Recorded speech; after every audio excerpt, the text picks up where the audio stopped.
Hey guys,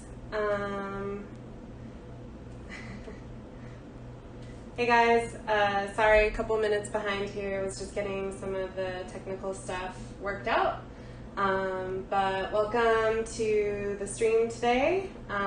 We are going to be making some gluten-free flourless chocolate cake, and we're going to do some raspberry sauce to serve that with. These are both going to be great recipes, but pretty simple and straightforward, and totally gluten-free. So yeah, this is a great dessert to serve for anybody with those dietary restrictions, but trust me, this cake sacrifices nothing on texture, flavor, that rich chocolate. It really has it all. It's something that has not been engineered to be gluten-free. It just kind of naturally is. So it's going to be a really beautiful dessert and really rich and moist, and I'm excited to make it with you. So, okay, we can go ahead and jump in. Get started by pre-warming your oven really quick. You can set it to 350. If it runs a little cooler, 360 is fine too. And that way it'll be preheated by the time we're ready to throw the cakes in. These will come together fairly quickly. But yeah, just classic cake methodology is to preheat your oven.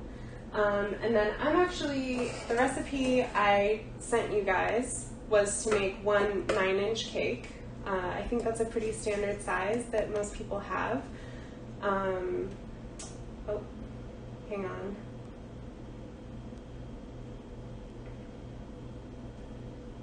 Let's see. Am I disconnected here?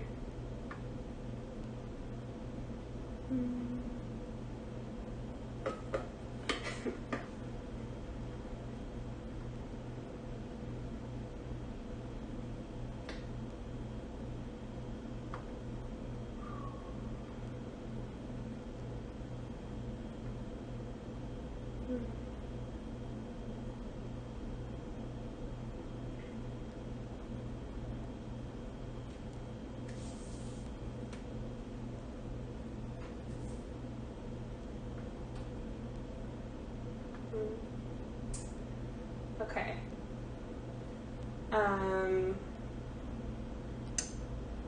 Sorry guys, had some technical difficulties. I just got disconnected from the stream for a second, but I think we're back online. So yeah, I am going to, in case any of this got missed, the oven is preheating right now to 350 degrees. And then the recipe that I posted is for 9-inch cakes. It'll make kind of like a single layer 9-inch cake. So I'm actually going to be building a 2-layer cake. So I am baking it in some smaller pans than 9-inch. I think these are 7. So I'm going to get a couple of smaller layers out of this same recipe, but you can do it if you have smaller pans and you want to make 2 layers on your cake. That's great. Otherwise, this is beautiful as just kind of like a single layer torte. Again, it's really rich, it's really punchy in the flavor, so you don't need it to be stacked super tall to get a really great effect from it. But yeah, so we've got our oven preheating, and then kind of like standard cake procedure is to start by prepping your cake pans. So a lot of recipes want you to spray or spray and flour. This is going to have you do neither of those. Since this is just a sponge, meaning that it's basically leavened by meringue, by whipped egg whites, we want it to be able to climb the sides of the pan, and if you spray those down or oil them, they're just going to fall. It'll still taste great, but it might be a little denser than we want it, so we're not going to spray, but I am going to line the bottom with parchment. And one of my most favorite tricks that I learned in pastry school is how to very easily cut some parchment paper to fit a cake pan. So I'm going to angle you down here. and show you how this is done. So you want to take a chef's knife. This is mine right here, but you know, basically a knife that's got a good thick top edge here. Obviously this is not the sharp part. And we're going to not use the blade, but using this blunt edge at the top. We're going to put the parchment on the bottom of the pan, like so. And you're basically going to rub with the edge of your blunt end here. You're going to rub the parchment against the pan edge and it'll cut it. So let me just demonstrate.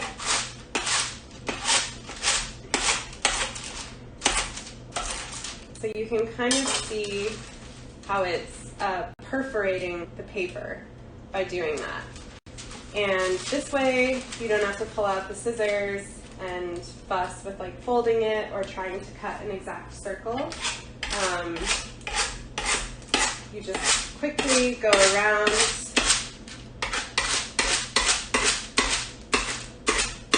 and it perforates it enough where you should be able to just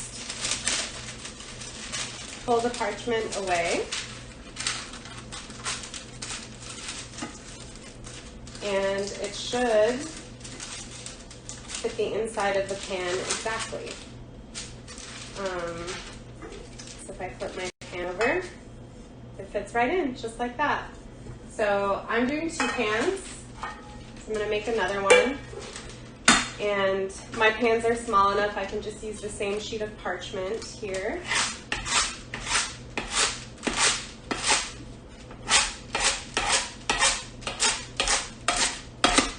And again, I'm just using the blunt edge of my knife. I don't want to damage the blade,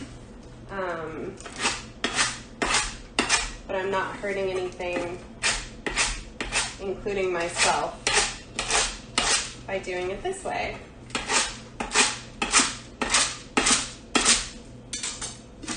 All right. So I'll just get this into my pan here.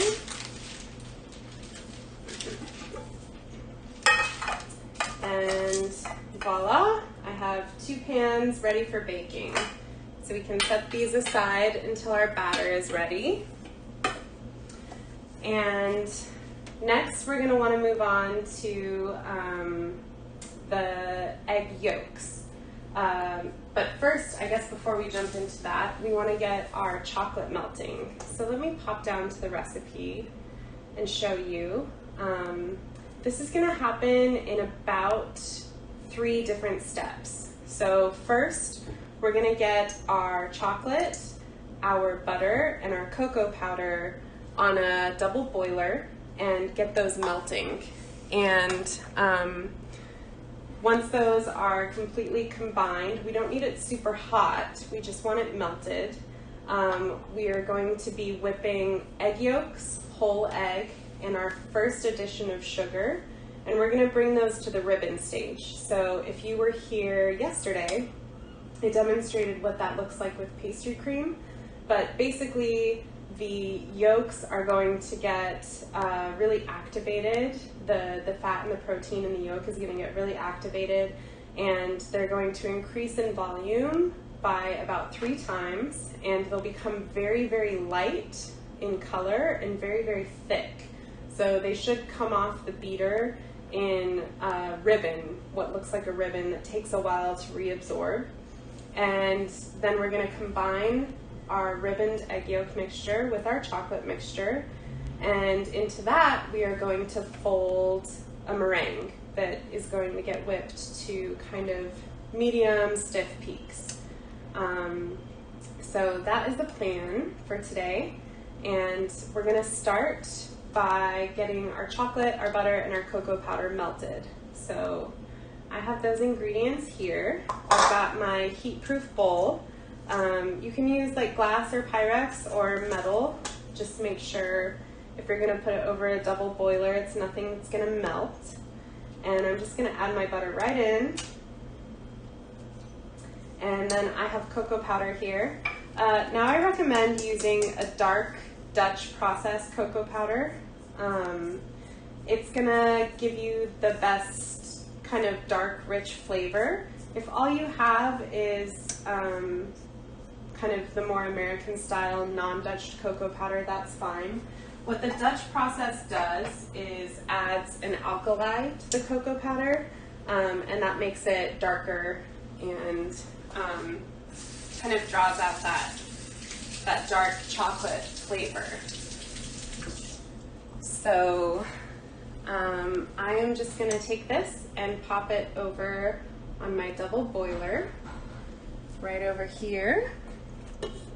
So I've just got a pot of water here. It's got maybe an inch of water in it, and I've got it set over medium heat, and I'm going to set that right on top. Have a spatula at the ready to stir it. The one thing when you're melting any kind of chocolate is you just want to be sure that you don't scorch it. We don't want super high heat. That's why we're using a double boiler to melt it gently.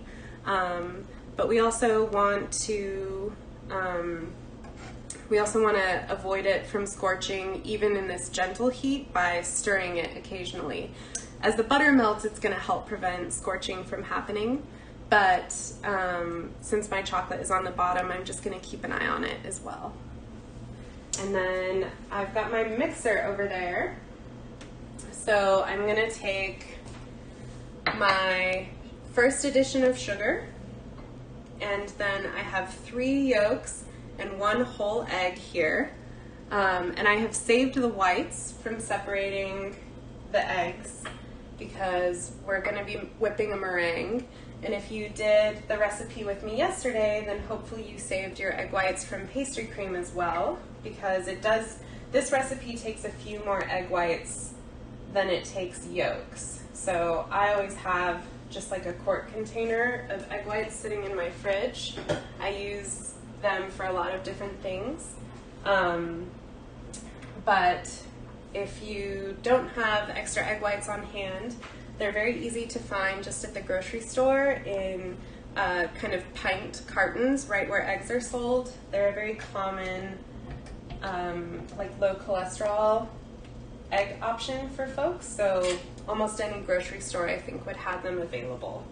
So I'm just going to start by kind of breaking up my eggs, getting them mixed a little bit, and then I'm going to add the sugar in kind of in a steady stream and get it starting to whip and hopefully increase in volume.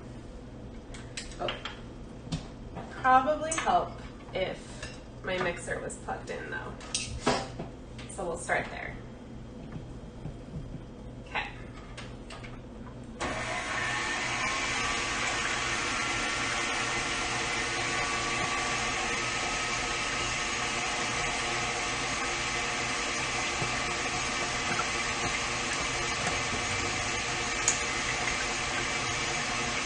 You can see my chocolate is already starting to melt a little bit, so good to keep an eye on it.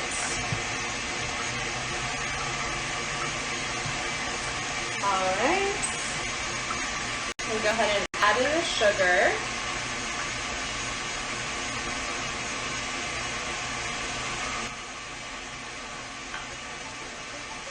And then I'm going to turn this up to top speed to really get it whipped up nice and strong.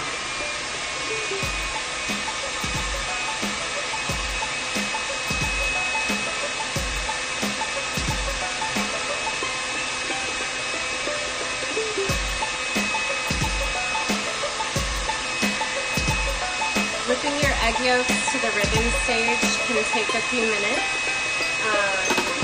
The fat in the egg yolk will take a while to start kind of coagulating and building structure. So don't be surprised if this step takes 5 to 7 minutes to really get to the right stage. You want to make sure you don't stop them too soon because we're depending on the structure coming from activating those fats and those proteins to hold our cake up. Since there's no flour, there's no chemical leaveners like baking soda or baking powder at all. All the structure is coming from sugar, chocolate, and egg.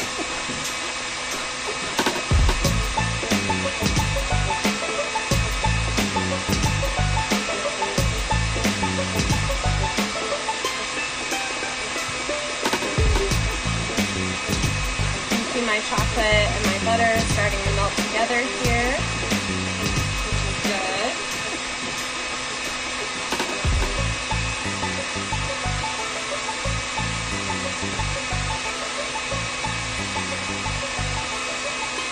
Won't be long before this is ready.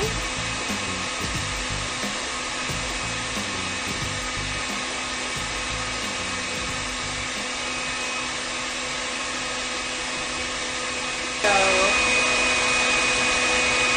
you can see,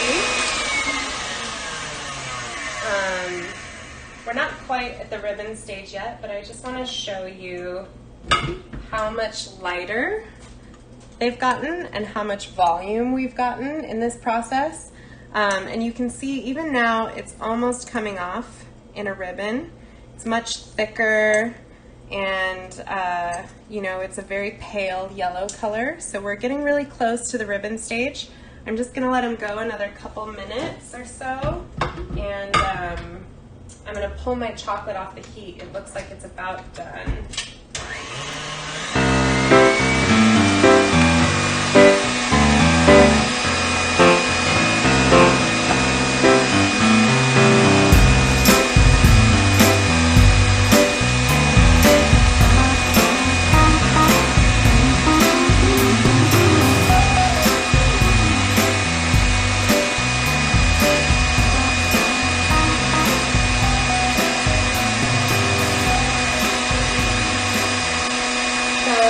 Stage with the chocolate, I do still have kind of some chunks in here,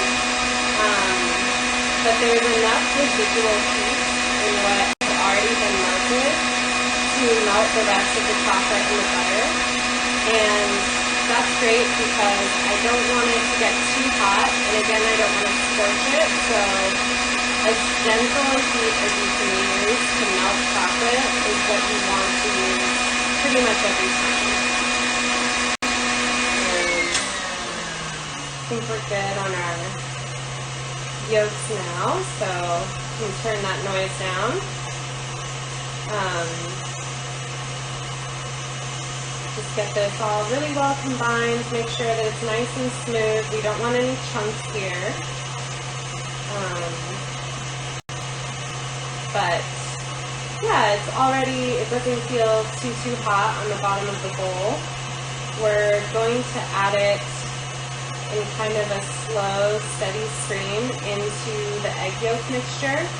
And that's because the chocolate is warm, it's not scalding, but I want to kind of temper it slowly into the eggs so that we don't create like scrambled eggs. We want a nice smooth mixture here. So I'm just gonna put over to that other camera and pour it into the bowl with the mixer on low. And then as it incorporates, I'll turn the mixer off and get in there with a spatula and fold it together and make sure that it's all really well combined before we fold our meringue into that. So go back to this view.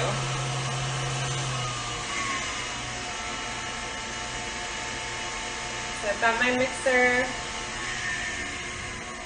on its lowest speed here, and I'm just gonna add the chocolate on one side,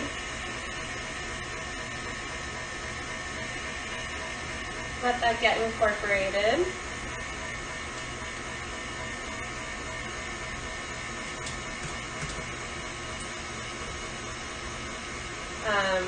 You're dealing with kind of competing temperatures here, so you know, the eggs are cool, maybe even cold if you've taken them straight from the fridge. Mine were tempered to room temperature first. But even so, the chocolate being warm like this, when the chocolate gets cold, it's going to want to set because chocolate is obviously solid at room temperature. And the same with butter. Those, if those hit a cold temperature, they can get overwhelmed and want to set up, and then you can kind of end up with some chunks if you don't temper slowly into the egg mixture. In addition to, if you add too much hot into your eggs, those are going to want to scramble on you. So it's not a difficult thing to do it slowly, it's just an important step to combine these things slowly, bearing in mind the temperature differentials and how that's going to affect the end product. So you can probably see, you know, I'm not totally mixed here, but I'm going to pull out my whisk attachment and switch to my spatula, because that's going to do a better job of getting up in those hard to reach areas of the bowl and getting me a nice even mix.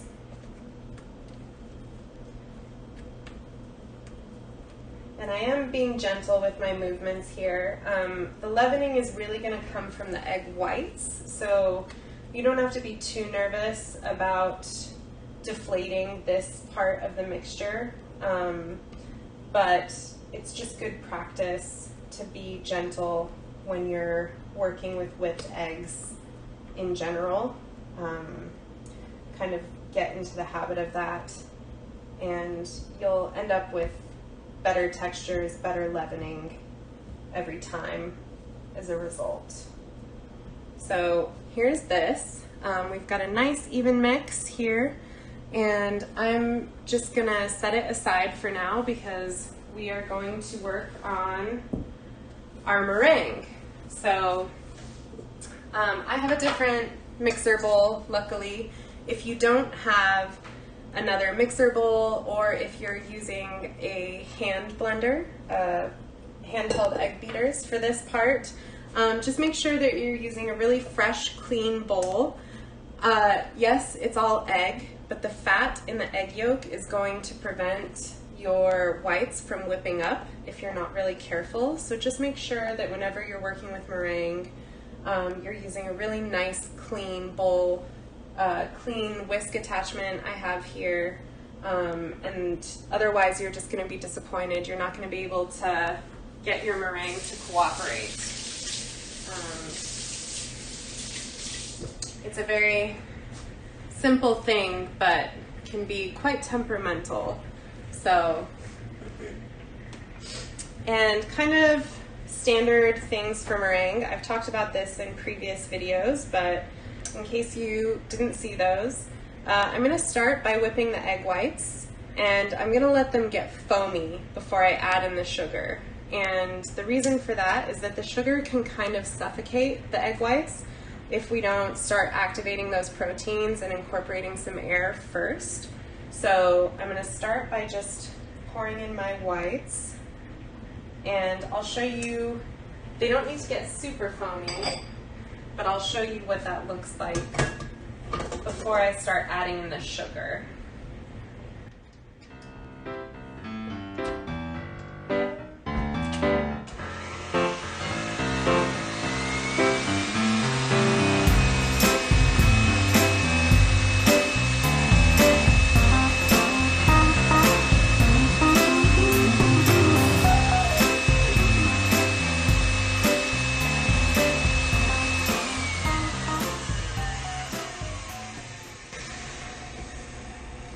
Okay, so we're already at a stage where it's nice and foamy. I can definitely start pouring in the sugar. I'm going to add it in a slow, steady stream because, again, I don't want to suffocate the whites, but it will start to incorporate, and then we're going to really see these come up in volume and get to the level of medium stiff peaks that we want them at.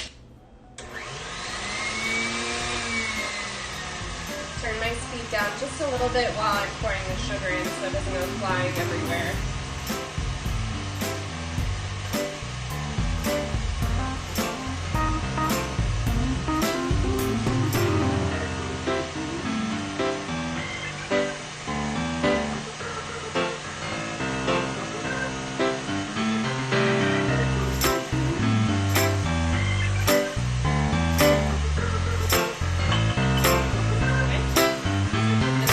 Once all the sugar's in, you can pick your speed back up.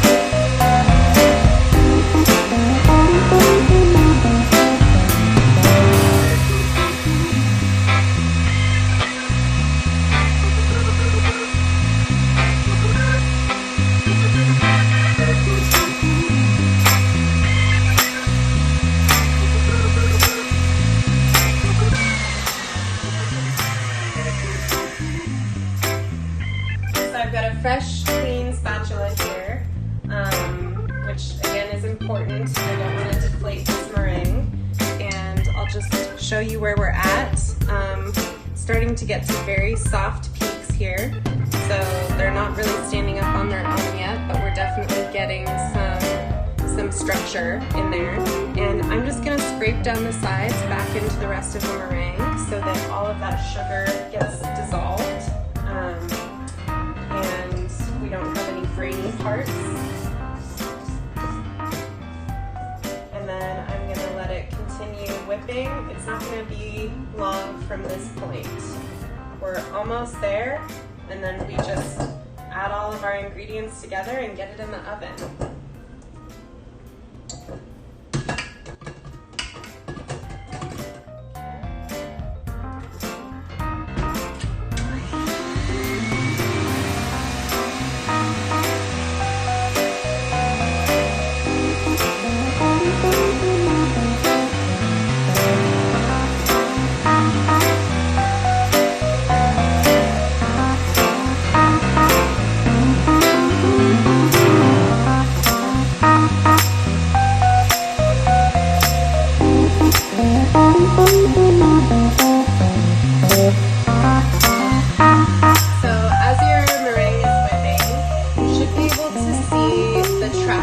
The whisk leaves in the meringue becoming more defined, taking less time to, or more time to reabsorb rather. And that's how you can tell that you're getting closer to stiff peaks. We don't want super stiff peaks in this mix. We want kind of medium stiff, so we don't want our meringue to get really dried out. That's just going to make it hard to incorporate, and we might end up with some pockets of egg white in our batter if we're not careful. So you definitely don't want to overmix your meringue here, but we do need it to be strong enough peaks to hold up our cake. So I'll just take a look. I think we're about there. Just a little soft yet. If you see how the peaks kind of tip when I pull up, I think that it could use maybe just like 15 or 20 seconds more of whipping, and then we're going to fold it into our chocolate mixture.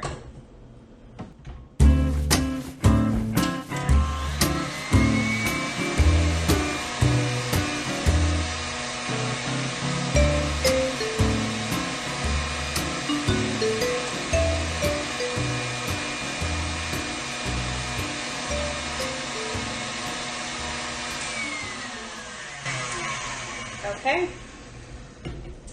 here we are. This looks like exactly where we want it to be. They're glossy, they're not super dry, but the peaks stay up when I pull the whisk attachment away. So that's exactly where you want your meringue to be for this recipe.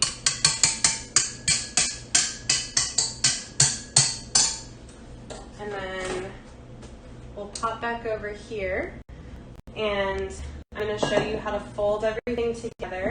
So I'm going to pour this into kind of a wider, shallower bowl.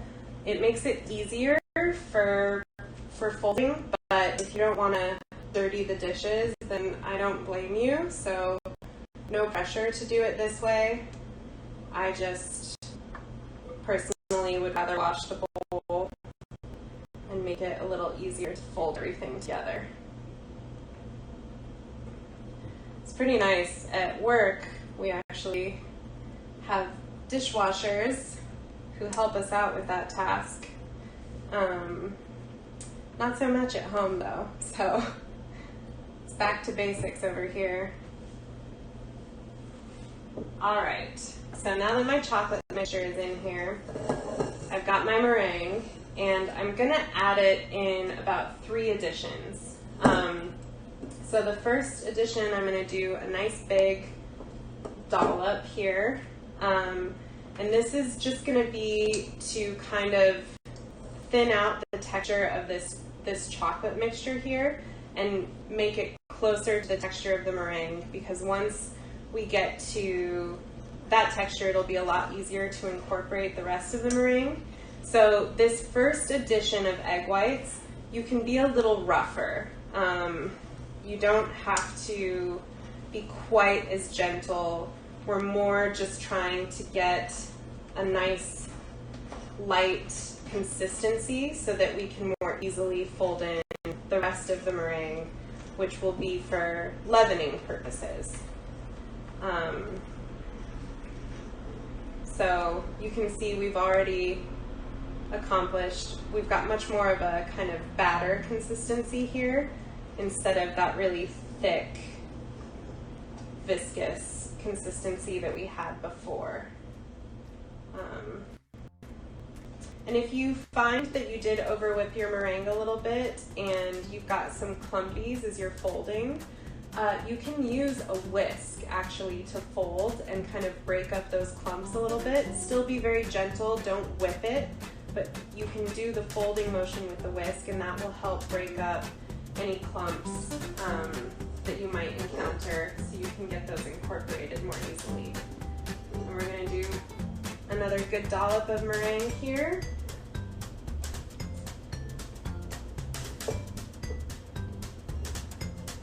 And this time around we are going to be more gentle. So I'm folding into the center and I'm rotating my bowl so that I'm getting even distribution of all of this meringue. I'm just doing a very gentle motion, scraping the sides and up from the middle of the bottom of the bowl.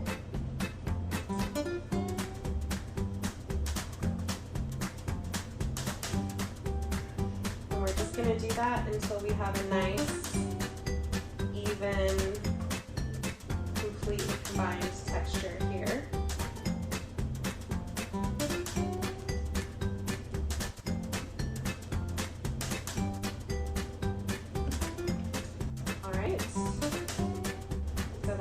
Nice and even, and then we're going to add in the last of the meringue, this third addition. And you want to be, you want to make sure you get it all incorporated, but you do want to be as gentle as you can here, just bearing in mind that this is the structure of your cake. This is where all the lift is going to come from, and also, the final texture will be determined by how we're handling our eggs here, both yolks and whites.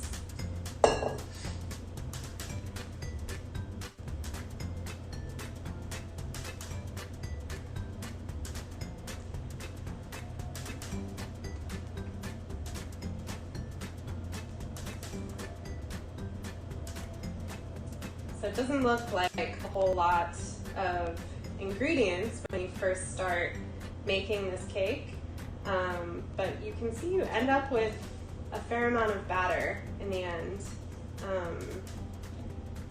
And it will rise quite a bit and then collapse a little bit in the cooling process, but you'll be surprised how much this puffs up in the oven, I think.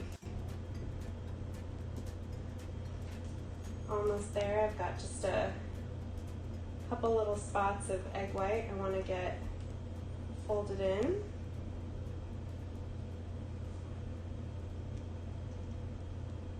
So we have our batter.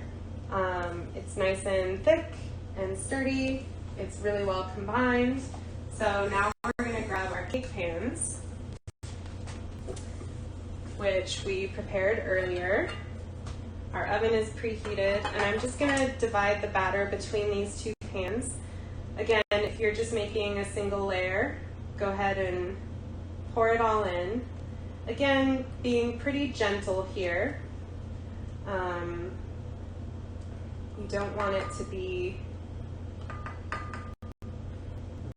too jostled in this process. We want it to keep all that height and structure.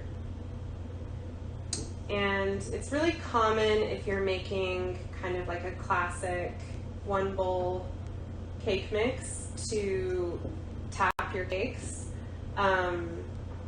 Don't do that here.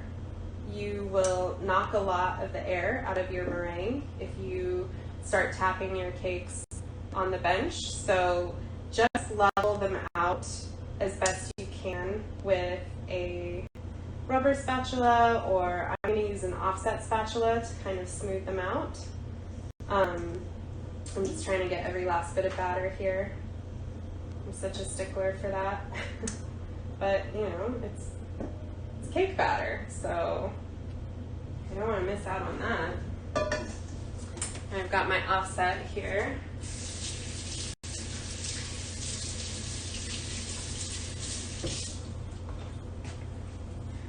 And I'm just gonna take and kind of smooth it out. I do want it evenly dispersed in the pan, but I don't want to tap it down, and it will melt down a little bit. So if you don't get it perfectly even, don't worry, it will spread out a little. But just as smooth as you can is what we're going for here.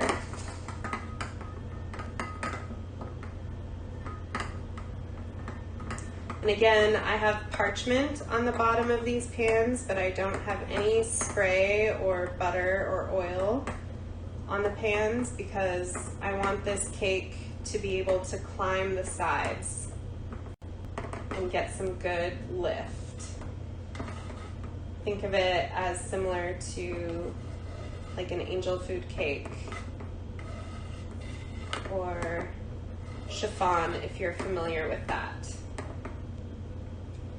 And scrape off my extra batter here.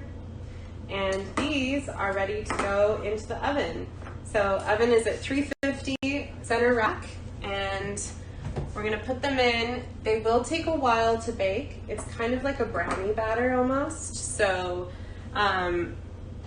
you know, they're gonna take,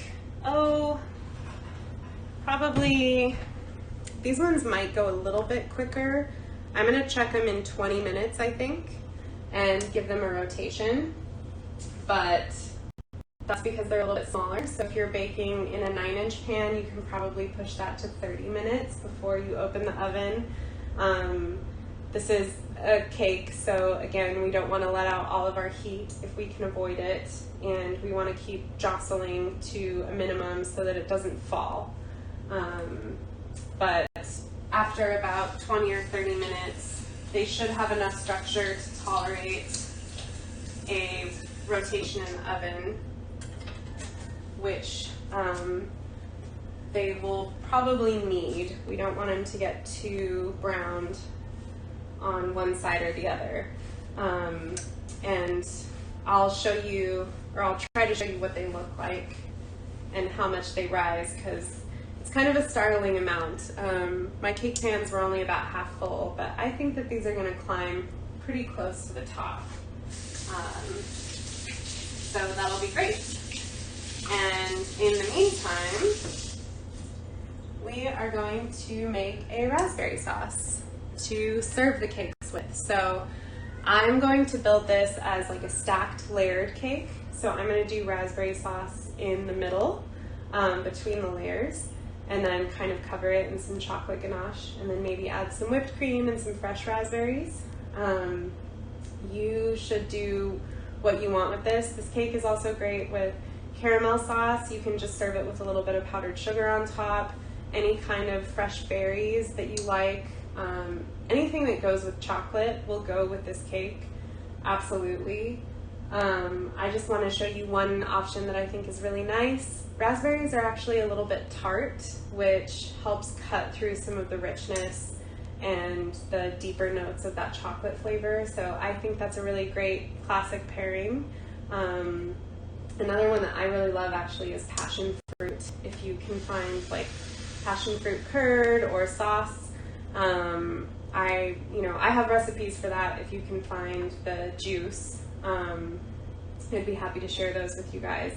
It's not very hard to make, but that's another great chocolate pairing because it is so tart and sharp. It really cuts through the sweetness, but they balance each other out really well.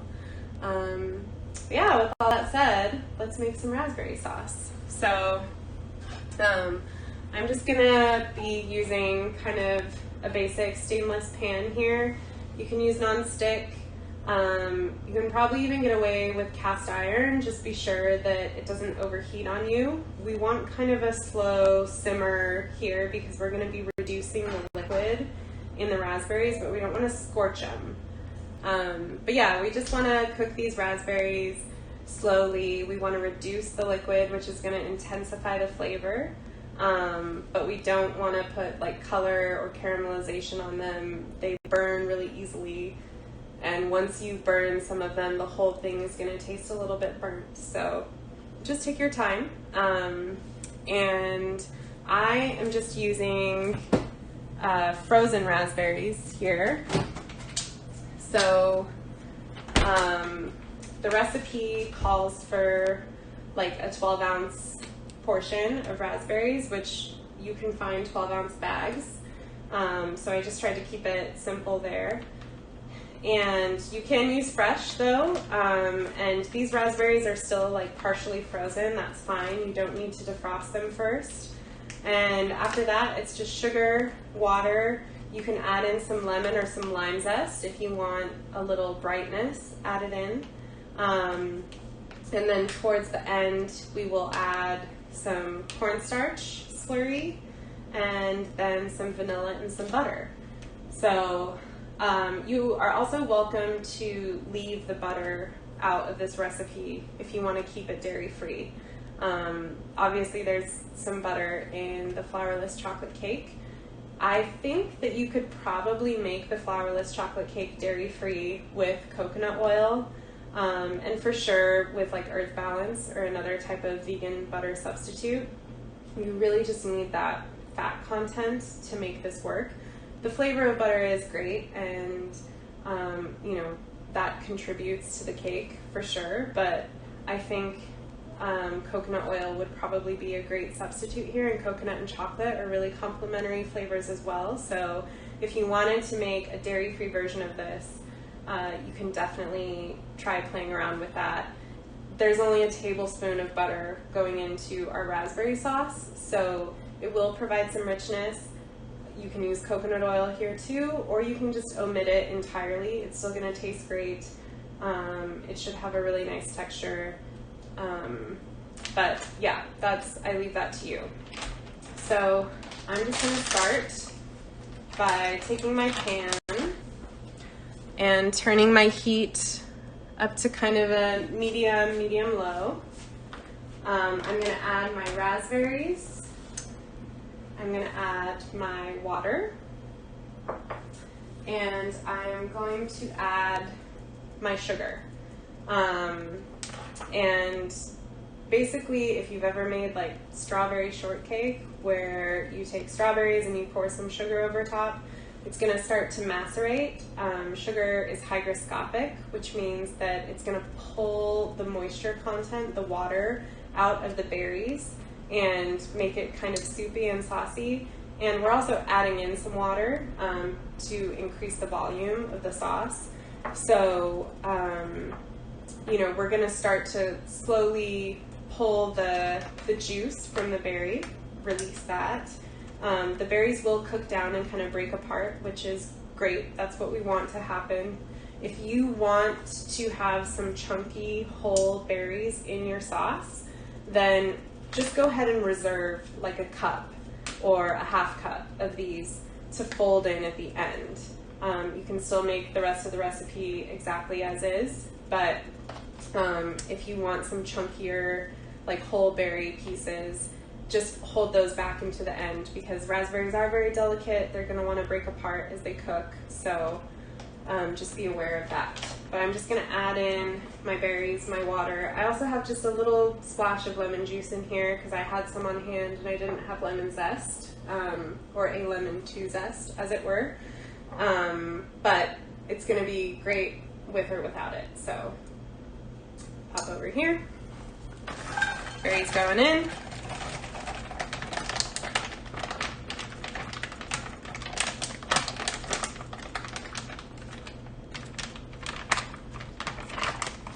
all that good stuff out, little chunkies.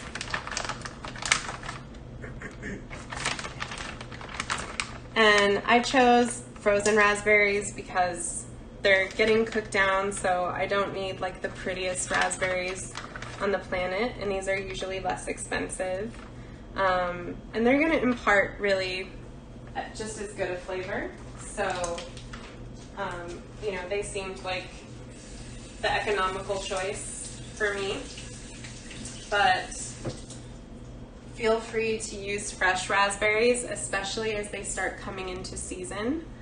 They will be really beautiful and delicious, and we get some great local raspberries in the summertime in Washington, so I would encourage making this kind of sauce or compote all summer long and enjoying that. Okay, got our sugar here. If you want it a little less sweet, this is a recipe that I've kind of adapted from online. Feel free to cut the sugar content. We're adding cornstarch to this, which is where most of the texture, the thickness is going to come from, in addition to us reducing the raspberry juice. So don't feel obligated to add in all the sugar if you don't want it to be quite as sweet. And water, and then I'm just gonna rinse my spatula here.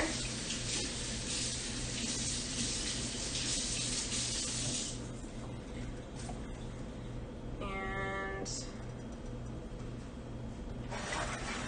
stir this together.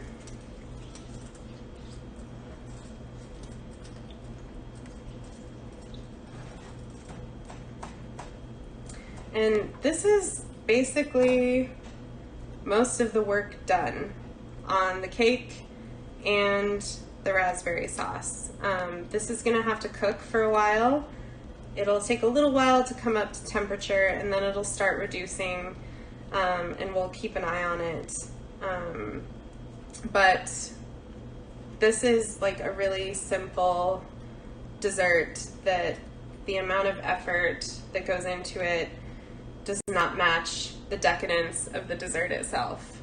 It's one of those things that the payoff is actually much higher than the effort. So, you know, I think it's a great dessert. There's Mother's Day coming up if you guys are interested, and if you either have easy access to visiting your parents or dropping something off to them, or perhaps you live in the same place. I think this is a great one if your mom likes chocolate, that is. And, you know, it's also great for birthdays or just for kind of like a casual weekend treat. It comes together pretty quickly and tastes really great. So yeah, so at the ready, I have some vanilla, I have cornstarch, and this is a couple of teaspoons of cornstarch. We're gonna add a little bit of water to this. I'm just gonna kind of mix it together with my finger and make a slurry. And because if I was just to pour the cornstarch into the water right there, I'd end up with clumps of it. So if you're adding, the same is true for flour. If you're trying to like add flour into like a really liquidy environment, you're gonna end up with clumps if you don't make kind of a slurry first. So yeah, we'll do that, and then yeah, towards the end we'll add a little bit of vanilla, and we'll fold in our butter, and we'll have a nice, rich, delicious raspberry sauce to go in the middle of our cake or on the side. And this is also great with some whipped cream. If you just want to whip up some heavy cream with some powdered sugar, maybe a little vanilla extract. It is I think something that will texturally be really nice and also help cut through some of the richness, some of the sweetness with just like some light, clean, fluffy flavor, maybe. You can see they're kind of starting to bubble a little bit, which is good. Still very liquidy, even more so than it was at first. And again, that's because the sugar is pulling the water and the juice out of the cells of the raspberries. And already the raspberries are starting to break apart.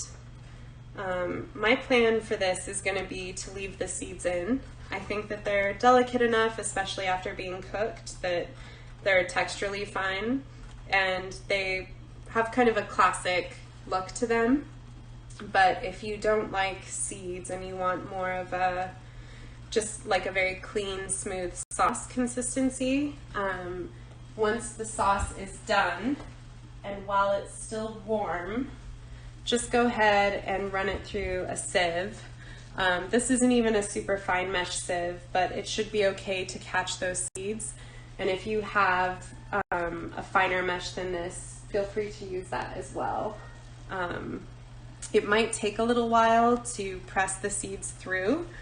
This isn't a huge amount, so it shouldn't be too bad, but just be prepared that'll take a little extra time and you will lose some amount of volume from the sauce that you're making. Those account for a fair amount of the volume, and you'll lose a little bit of the pulp of the raspberry itself with that too. But you will have a really nice, smooth, very colorful sauce if you do it that way. I am going to be, like I said, making a layer cake out of this, so I'm going to kind of cover it in chocolate ganache at the end. I made extra ganache yesterday from the Eclair workshop to cover my cake with, but just in case you missed that, or you would also like to make some ganache to go with your cake today, it's a really simple recipe. You can take 3 ounces of heavy cream to 4 ounces of chocolate, and just bring the cream up to the scalding point. You don't want it to boil because it'll foam out everywhere and make a huge mess, but just bring it up to where it's just at a simmer, just barely at a simmer, and pour it over the chopped up chocolate. Mix it together really well so you don't have any chunks, and you have a really simple, beautiful chocolate ganache. And I have used coconut milk to make ganache as well, so if you're looking for a dairy-free version of ganache, coconut milk actually works great. The coconut flavor does come through a little bit, but that's not a bad thing. Chocolate and coconut go together great, so you can, if you're using a vegan chocolate, you can make a vegan ganache that way. That's really lovely as well. Timer's going off, so I'm going to rotate the cakes, and just need my pot holders here.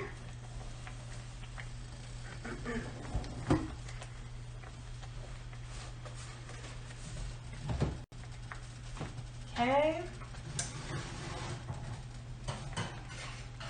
I'll really quickly try to show you just how tall it got.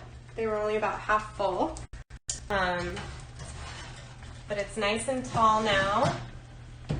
And I think I'm going to give mine about another 10 minutes before I check them for doneness at this point.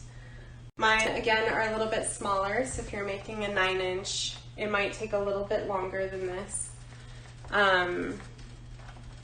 But they are cooking up beautifully at this point, and they smell great. Show you the raspberries over here.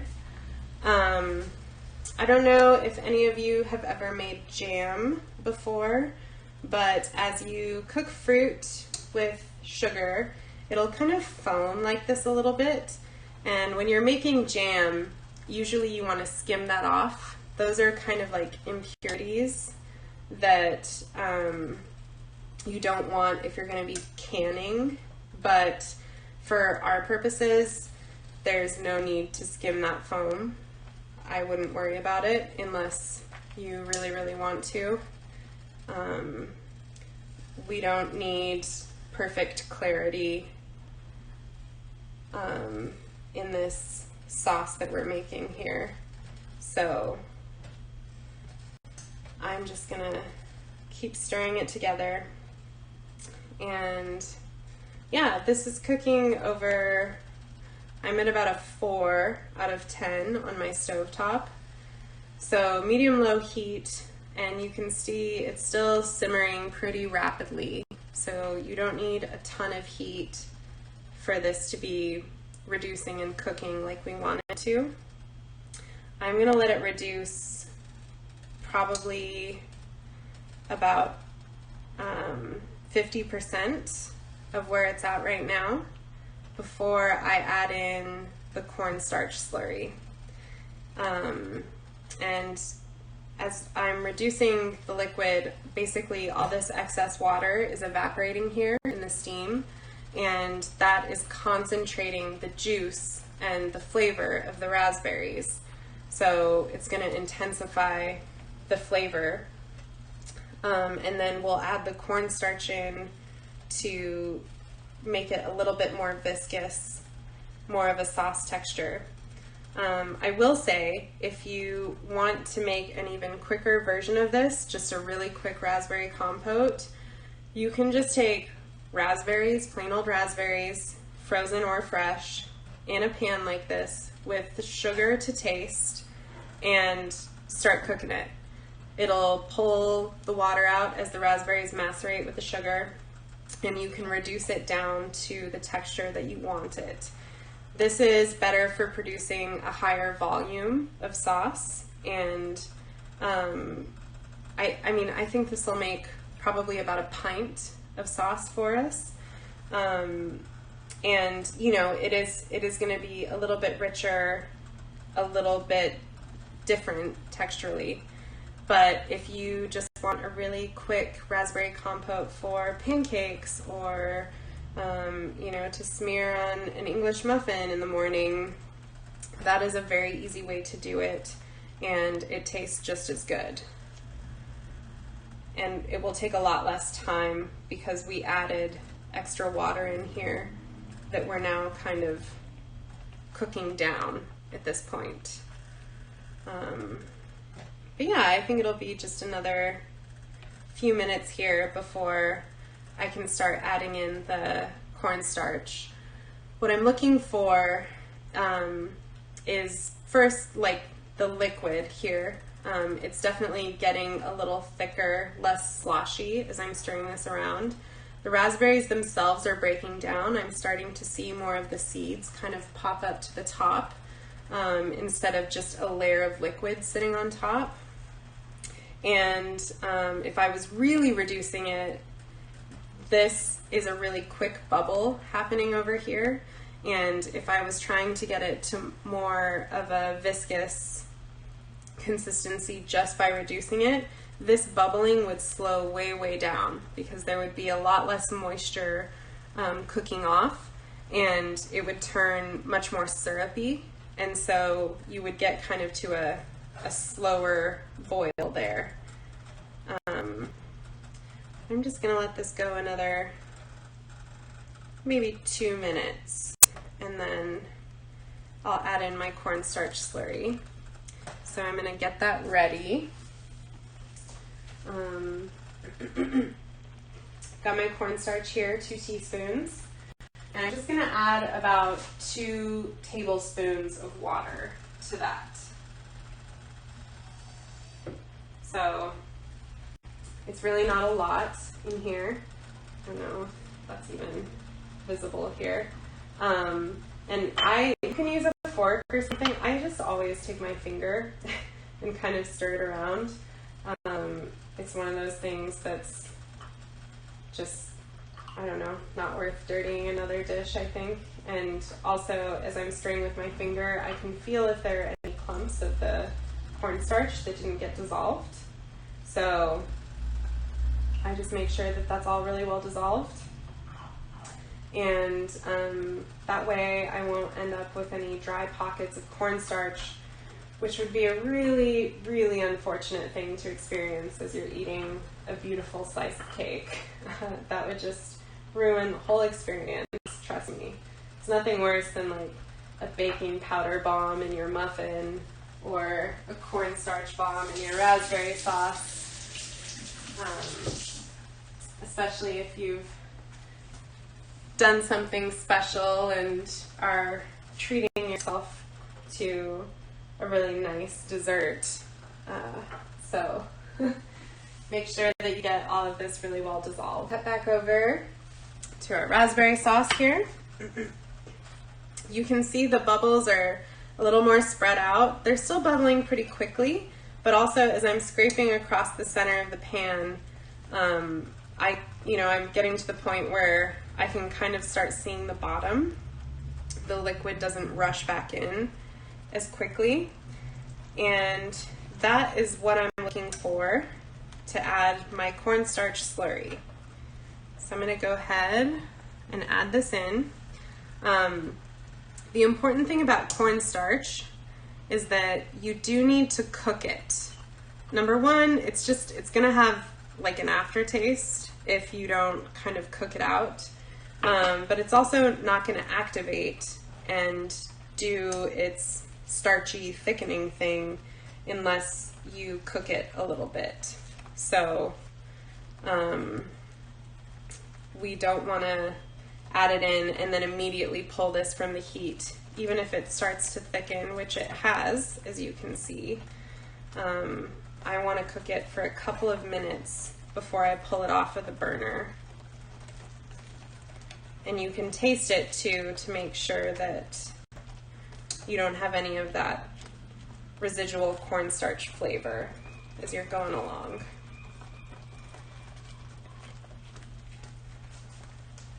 I'm actually even going to turn my heat down just a touch.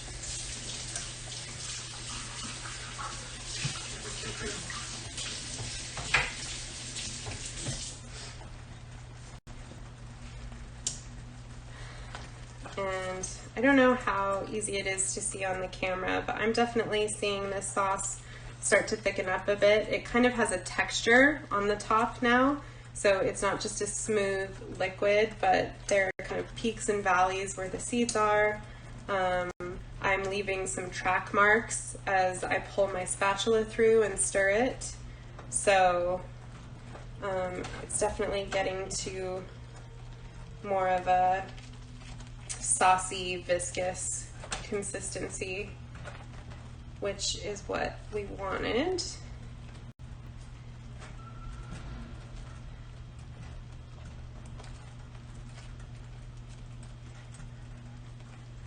And if you feel like you've reduced it a little too much, you're worried about it being too thick, while it's still in the heat, you can always add a little bit of water back in. Don't be afraid to do that. If you want it to be a little thinner, that is not going to hurt it at all. Okay, so I'm just going to take a little spoon, give this guy a taste.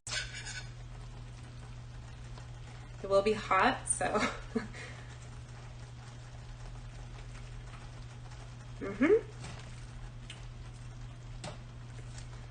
I think we're in a good place. So now, oh, my timer's gone off. I'm gonna take a peek at the cake.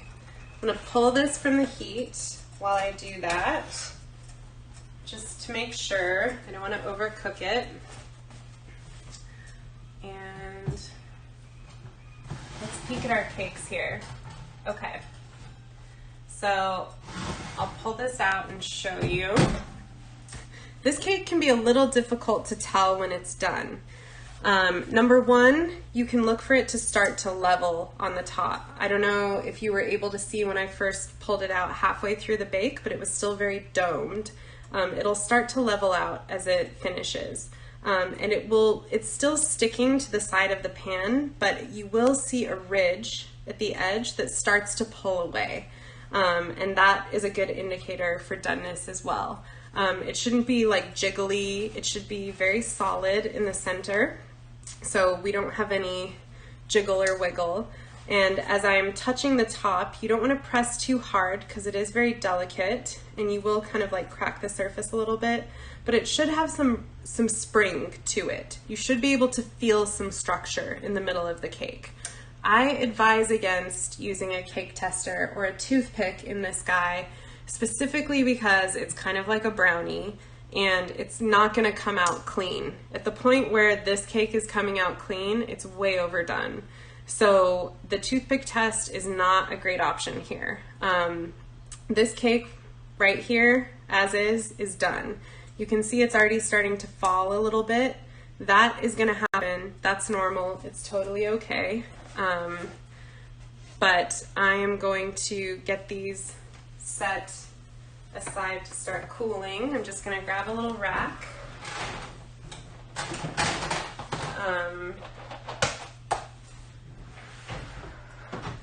And they will be ready to go.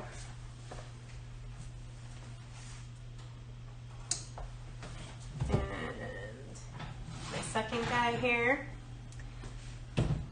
I'll just check him for doneness too. We don't always bake up 100% the same. I have that little bit of spring back. I can feel it under. There is kind of a crust that forms at the top of this. So if I push past the crust a little bit, I do feel the structure of the cake itself, and you can see it's kind of pulled away from the top edge up there. So this one's done as well. Put him on the rack and come back to finishing the sauce. So at this point, if you don't want butter, that's fine. Add a little bit of vanilla and call it good. If you don't want seeds, you can strain them out. Definitely do that while it's still warm. The sauce is going to continue to thicken as it cools, so it's just going to make it more difficult to strain after it cools down. We're adding the vanilla at the end so that we don't just cook out all of that flavor. The vanilla is basically an alcohol. The extract is an alcohol.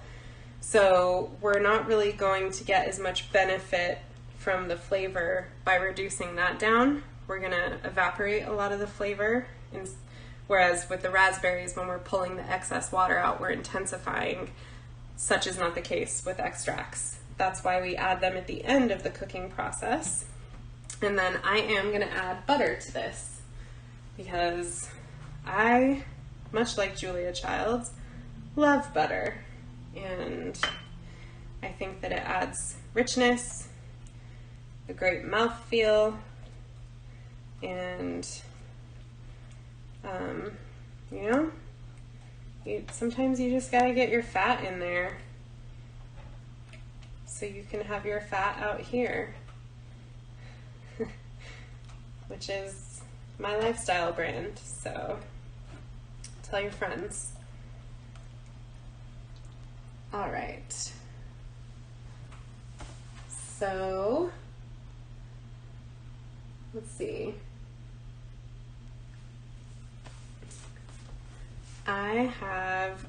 Trista is asking if you can add alcohol. Yes, absolutely. The Grand Marnier would be beautiful in this. Again, add it at the end, but that would be a really lovely flavor in here. You can do that with your pastry cream as well to flavor your pastry cream. Moscato, I'm not sure if that is a strong enough flavor to really add too much. Typically with wine, you think of them more as like a juice. So as the wine reduces, the flavor will intensify. So if you are going to use wine, I would add it more at the beginning and use wine instead of the water. So where we added in half a cup of water here, use half a cup of wine if you want that flavor to translate. But if you're using hard liquor, you can add it in more at the end like we did with the extract. And that is going to be the best way for you to get either of those flavors out of here. So there's that. And I'm just going to try this guy again. It's delicious. And I'm going to transfer it to a container to cool. So this will be what's going in the center of my flourless chocolate torte over there. And I'll show you the cakes here. So they have started to fall just a little bit. You can see they're a little concave here. Again, that's normal. That will totally happen. Don't stress about that. That is exactly why we don't spray the sides of the pan though, because we needed it to climb and kind of build that structure.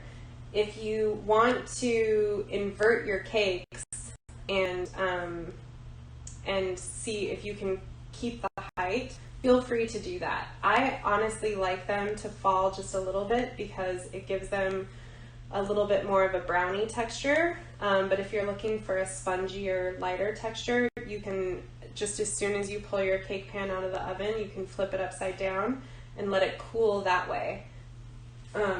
That's what you would do with angel food cake or with chiffon, and that will help keep it from falling like it did here. But honestly, I didn't lose very much height in this, and I do like the density that happens as it kind of starts to cool and collapse just slightly. To unmold these, we have the parchment at the bottom, and so they should come out pretty easy. You will need to run a knife along the edge of the pan because, again, we didn't spray, so it is stuck to the sides. But with the parchment on the bottom, as soon as it's cool, it should come out very easily. My recommendation is to work with these cold. So put it in the fridge, put it in the freezer, let it cool completely before you try and work with it because it is very delicate. And you don't want to put all of this effort in just to have it break apart on you, even though it'll still taste really good. If you want to build a nice final presentation, let it cool completely. Don't try to rush it. That is the general rule with cake, period. If you have ever watched any baking competition show ever where they try and have you make a wedding cake in like 6 hours, the reason that it never works, in addition to not being able to do that amount of decor in such a small time frame, is that the sponges don't have time to cool. And when you start trying to put buttercream or other fillings that need to be at most at room temperature in order to work with, then you're just going to end up with a sloppy mess. These things are made to be melt in the mouth. So if this feels warm to you, then it is too warm to work with. If it is above your body temp, it is absolutely too warm for you to be trying to do anything with. It's going to be way too delicate and just frustrate you. So, that's the thing about cooking, or baking and cooking, is that cooking, you can kind of hike up the temperature, move things along more quickly. You do have some wiggle room there. With baking, the cooling is always the final step, and it is vital. There are chemical reactions still happening as we speak right now. There are starches that are gelatinizing and proteins that are coagulating. And that sounds a little weird, but it is vital to the structure and to having a really, really delicious end product. So give that stuff time to gel and come together. It'll be well worth it. I will, to that end, let this stuff cool and set before I start to mess with it. Hey guys, I am back and I'm just gonna build this chocolate torte really quick. So I thought I'd pop in and show you how I'm doing that. So let's get to it. Okay, so I have my first cake layer here, and I've just kind of gone around the edge. You can see it did definitely fall a little bit in the baking process, but that's to be expected and definitely not a big deal. So I just went around the edge and then I'm turning it out. Came out nice and easy, no problem. Okay. And you can just kind of knock off any of that extra skin that's loose. It's not gonna, I mean, it's still just cake. It's not gonna taste bad or anything, but just to make it a little easier to fill this guy, I'm gonna do that. And I'm gonna be glazing this, so I've got it kind of on this setup first, but I'm gonna build it really quickly. And to do that, I've got a couple of different things. I've got our raspberry sauce that we made, which is right here. It's nice and thick. And I'm also just gonna do a really thin layer of raspberry jam, just to kind of seal the edge of it a little bit, so that it doesn't soak in too much. The raspberry sauce, I want it to sit up and not soak into the cake. So putting a little bit of this raspberry jam is gonna help and seal that a little bit. So just take a spoon and kind of spread this on.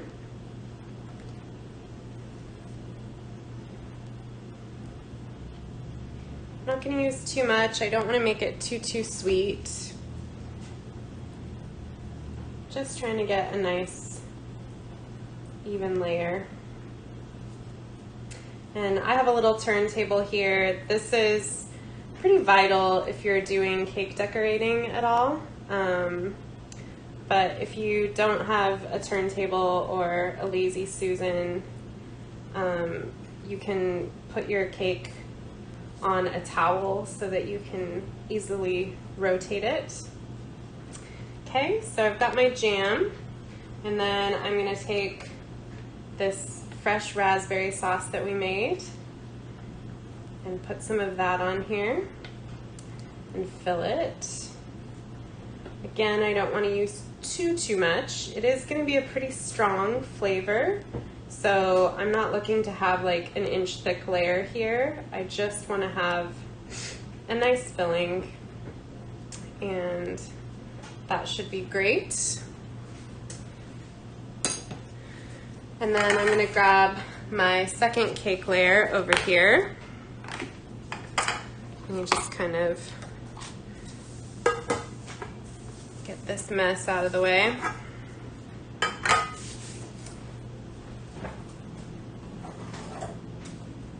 So here's my second cake. I'm going to do the same thing, go around the edge with a knife, or in my case, this offset spatula, and just free it from the edge of the pan.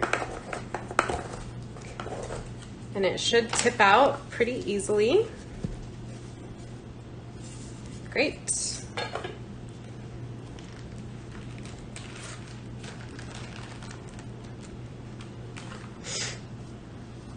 And because it's cold, it is pretty easy for me to handle right now, which is great. It's a very delicate cake, so you know, I wouldn't want it to break apart on me as I'm trying to get this built. I'm just gonna set this right on top. I think I'm gonna, actually I've got a little taller edge. Just gonna try and make it as even as I can and press it in lightly. Okay. And then I'm gonna go ahead and even this out a little bit. So the best way to do that is to take a serrated knife, and I'm just gonna very lightly turn the cake and pull the knife. I'm not really sawing, I'm just pulling it through. I will try to do a more comprehensive video on leveling your cakes here when I'm making a little bit more traditional layer cake. But for now, just doing a quick trim on the edge for this guy. And then I'm just gonna give it a little coating of ganache on the outside to kind of smooth it out before I pour melted ganache over top and glaze it. So this is what's called a crumb coat, and it's literally just to glue down those loose crumbs and smooth out those edges. So I'm not looking for it to be like super perfect or anything. Just gonna glue everything down here. My ganache fell off the side. That's okay. That's why we wear gloves.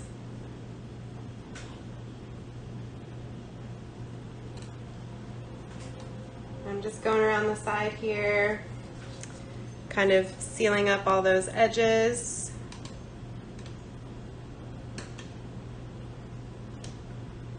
You can use your bench scraper for this too if you want like a nice clean straight edge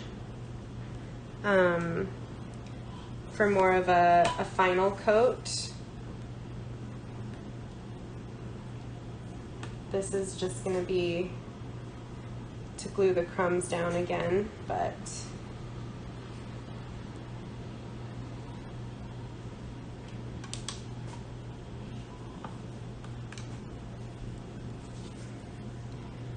okay. So once you've got it all masked, normally I like to take it and set it in the fridge for a few minutes just to get the ganache kind of set up. But I think I'll be okay to go ahead and pour my glaze over this bit. It's setting up all right because the cakes are cold from having been in the fridge. And I've just got it on like a little round rack here so that when I glaze it, the glaze will drain off, and then I'll transfer it to like a cardboard to use. So I'm just gonna clean off my offset spatula here.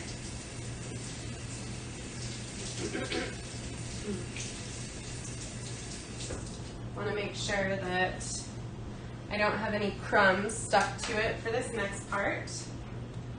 And I've got my ganache nice and warmed up over here. So it's nice and liquidy. It's not like super, super hot. It's basically just melted. So it will pour, but hopefully not just then proceed to run off the cake. And then I'm doing an extra little stylistic thing here. I've got some ruby chocolate that some friends gave me. This is actual chocolate. And I'm going to just do a little feathering on the top of my cake. So for that, I have a little, you can use a toothpick or a little cake tester, any kind of fine tip like that. And I've got a chocolate bag here. I'm gonna pour my ruby chocolate in.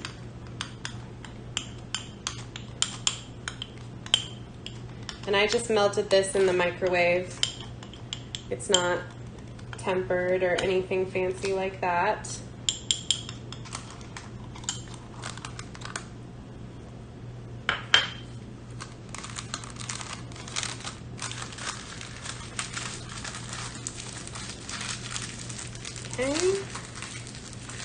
So my ganache is ready to go.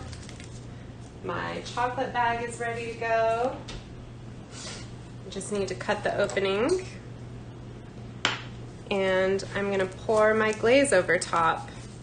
I'm gonna pour it and then kind of smooth it out and spread it a little bit with this guy. And then I'm gonna do my feathering. So here goes nothing.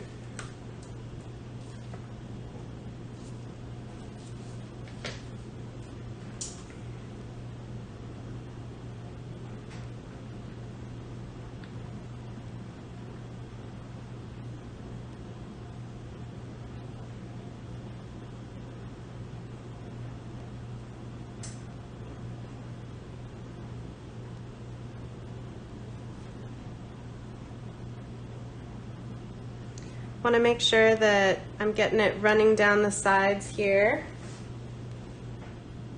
and then I'll come back through and move it around a little bit just to cover up any bits that got missed.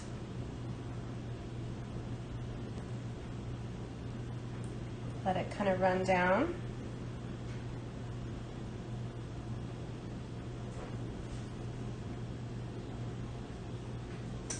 And it looks like we've got a pretty even coat. So just gonna tap it a little bit and then do my feather.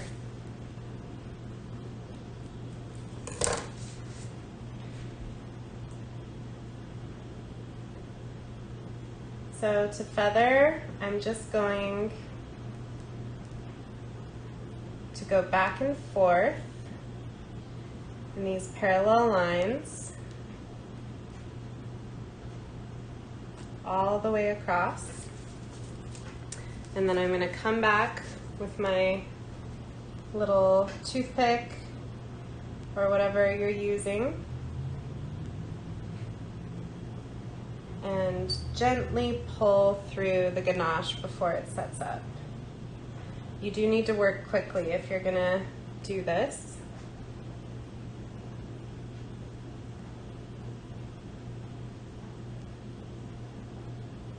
But if you have like a creme brulee torch at home or something, you can always rewarm it a little bit if you need to. And that gave a really nice feathering effect on top of the cake. And so now I'm just gonna pop it into the fridge. I definitely want this to set up before I do anything. I'll probably pipe a couple rosettes of ganache and whipped cream and then add a couple of fresh raspberries to this. But overall, I think that this will be a really lovely finished product. So there you have it. All right, I will catch you at the next one.